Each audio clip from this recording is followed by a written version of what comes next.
Boys and girls, welcome back to the channel. Boy, that Dean Smith at Aston Villa is one cheeky ass. I can't believe that they went and done what they did. Actually, I can believe it because Aston Villa are trolling us. But before I go into that, guys, like and subscribe to the channel. Really appreciate the love, guys. When you subscribe to this channel, it isn't like your normal Arsenal YouTube channel. You are a part of the process. You are welcome to our community. Description is in this video below. And you can come in, you can talk to me, you can talk to all the rest of the members of 101. And not just that, you can come and meet us out. We have normal drink outs where we go in and we just have a slash. Meet up before the games. You can come online and be a part of the panel members or part of the chat rooms when we do our live commentaries. So it's not just about watching me here talking about Arsenal. It's about being a part of the process and being a part of our community. So it works a little bit different than other YouTube channels does. So listen, hit that like button, subscribe to the channel, check out the Facebook page and be a part of our community. Yeah, it's great. So let me move on to Dean Smith and Aston Villa trolling the ass out of us. We are seeing now them making a 25 million bid reported by the Athletic for ML Smith Rowe. What a cheek. Yes, it's cheeky. It's a slap in the face, but it's expected. And although they finished behind us, they are building an empire. They might have pros, they've got Grealish, they've got Buendia, and now they want Smith Rowe. Now that would be, in my opinion, the best midfield in the Premiership. If they had that, they're not looking to make any friends. Yeah, they done slap us away with Jack Grealish. They said there's no chance you're getting him. They done take Martinez last year, because remember, we're the one that drove Martinez out of Arsenal. He was an FA Cup winner here, won a trophy, proved that he was better, in my opinion, than Bernd Leno in all phases of the game. They're probably about the same in terms of shot stoppers, but he's a much better distributor of the ball, and he's way better than Leno on set pieces. As I said, he's a top flight goalkeeper. They took him because we didn't want him. Yeah, we didn't give him a fair crack of the whip. We said to him, you're not going to be the number one. After 10 years of having that, he just thought, all right, that's nice to hear. I'm out of here. He had 6 teams that came in for him, and he chose Aston Villa because he liked the way how they had set up. And not just he liked the way, but you can see from their ambitions what they've done, getting Buendia, how they've built their team. You could see that Martinez made the right decision. And as I said, although they finished below us, I wouldn't put it past them with the kind of summer that they're having so far to really challenge Arsenal, and not just Arsenal, but to do a West Ham and try and get into the top 6. These teams are in it to win it. Yeah, they're in it to win it. They're kind of showing you up in a way. But with all due respect to Smith Rowe, Smith Rowe's got 2 years left on his deal. I don't think he's going to go anywhere. I think he wants to stay here. Again, through the academy, just like Saka, boyhood club, wants to be a part of the process, and Arteta's showing him love by playing him, yeah? This is the love that Joe Willock's not really getting, Nketiah's not really getting, Maitland-Niles is not really getting, Reece Nelson's not really getting, Saka's getting the love. And I think when you start to see that happening to some players and not to others, and you realise, hey, listen, you're the one, yeah? Arteta's picking me. He's choosing me to be a main player in his setup. And if you're Smith Rowe, you want to be a part of that. And I think that that is going to really speak volumes when the contract is done. I believe the contract will be signed with Arsenal. They'll have to come to some kind of agreement. As I said, you ain't getting away with paying these kids 25, 30,000 a week. Those days are gone. Balogun showed you that. Balogun said, hold on, Saka's making a 40. Martinelli is making 90 a week. How are you going to offer me 30?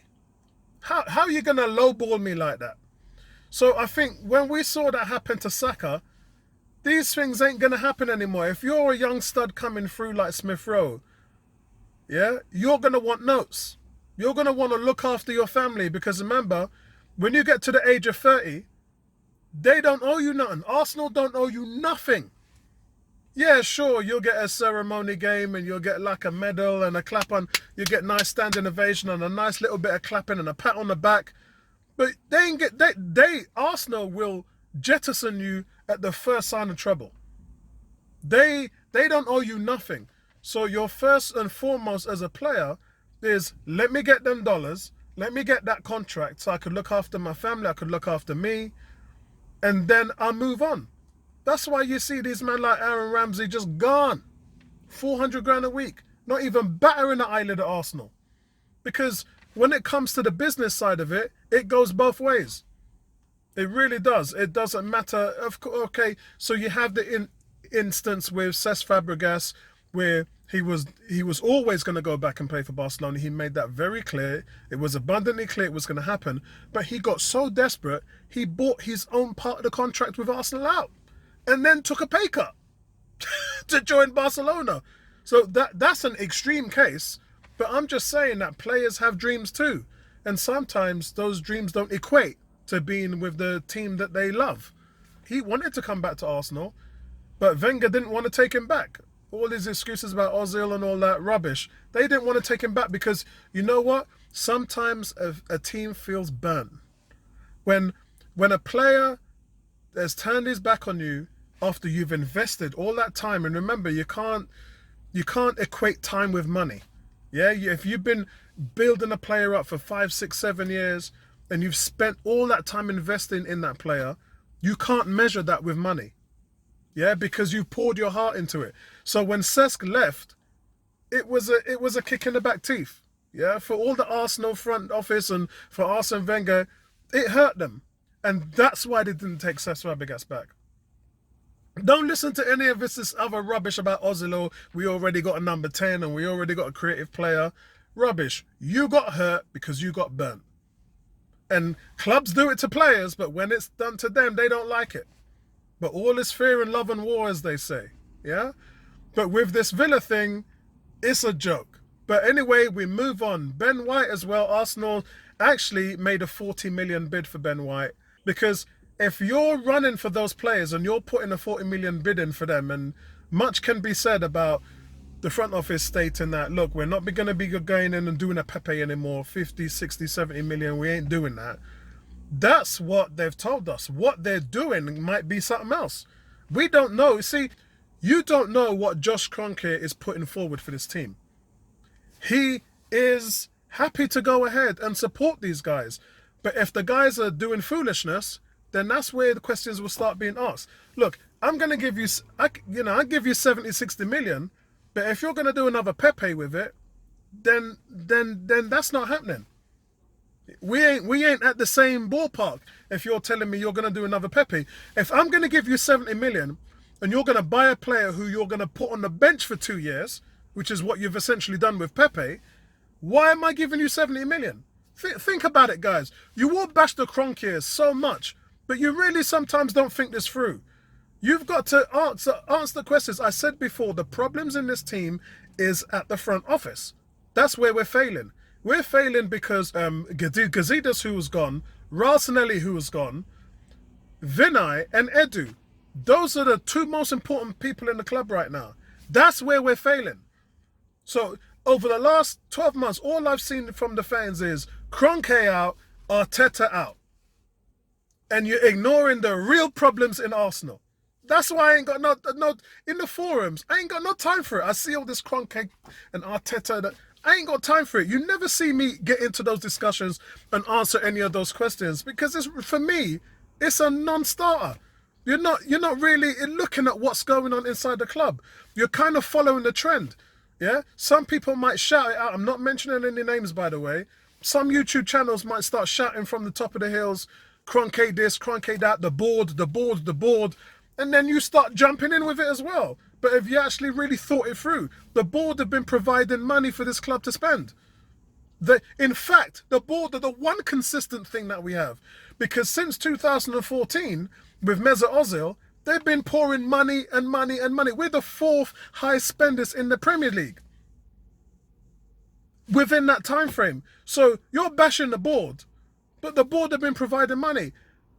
As I said before, a couple of days ago, the one thing the board are doing wrong, in my opinion, is the people who they're putting in those front office positions, who are actually the people who are running the team.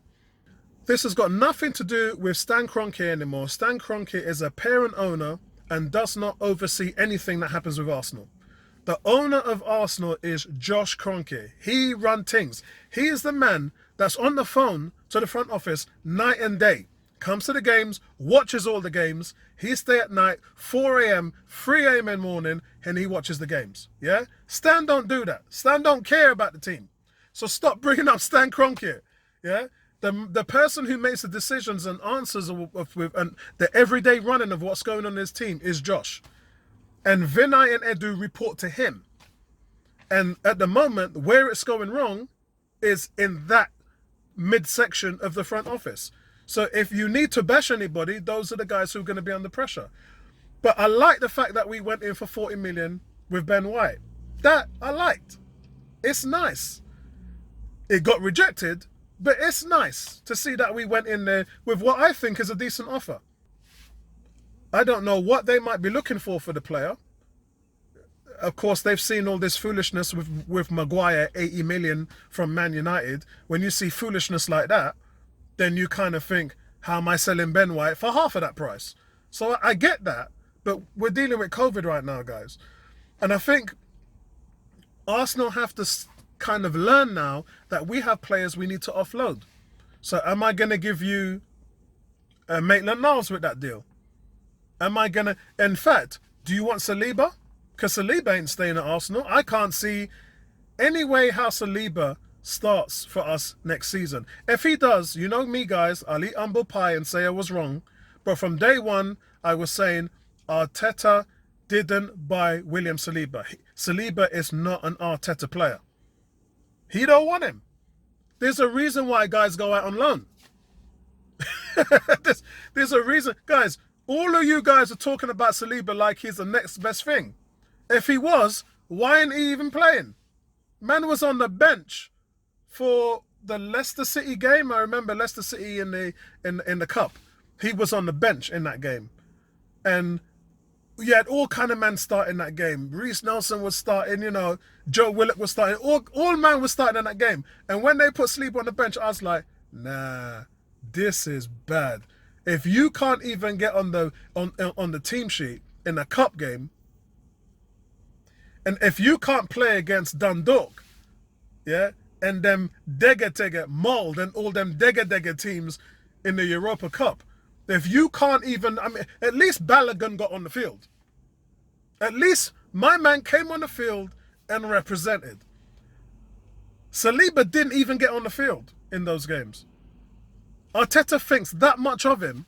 Yeah, even Runenson got a game and stunk up the joint. But even he played. And you don't even give a man like William Saliba, Lord. Guys, if Saliba makes the team this season, I will eat humble pie and say I was wrong. Because obviously they're getting footage, they're watching all of these games on loan, and he has a chance now to come back in and make the team. But don't be shocked if they sell him. Because if you can get 20-25 million for a Saliba, and then put that on money where you can get a Ben White, they're going Ben White all day long. Because, all right, let's think about it right now. Out of the current crop of centre-backs for Arsenal, how many of them do you think is better than Ben White? Hold your hand up. Yeah, I would say Holding's probably about the same, but I would say maybe Gabriel's better than him. And that's it. So when you look at it like that, where would you put Saliba in that mix? A guy who's never even played in the Premier League. So you can't judge him from that aspect, right? Because he hasn't even got any Premier League experience. But where would you put Saliba right now in this Arsenal setup? You wouldn't put him above Holding. You wouldn't put him above Gabriel. Would you put him above Mari? I'm not even sure whether you would. Would you put him against Chambers? Hell no. I wouldn't put William Saliba above Callum Chambers. So already you're talking about someone who's maybe the 4th or 5th best centre-back at Arsenal. But if Ben White comes in, Ben White's starting. if you pay 40-50 million for Ben White, he's starting every game. So listen, that's where I'm going to leave it, guys. Really appreciate the love from the channel, and let me know what you think in the comments below, as always. But it's kind of crazy now. We're seeing bids rejected all over the place. Smith Rowe bid rejected. Xhaka bid rejected. You know, teams are going to want to come in you now. The claws are coming out. Ben White's bid was rejected. We're seeing a lot of this stuff now. So, and I think all over the league, we're not seeing any real big business being done at the moment. And as I said, it's mainly because of the Euros. The players they don't really want to talk business until something like this is over. So we're not really going to see that much happening, in my opinion. Not until at least another month or so, late July or early August. So we'll have to wait and see what happens there. But listen, guys, appreciate the love. Subscribe to the channel, like this video, and I'll see you guys. Nice one, right back at you. Peace out.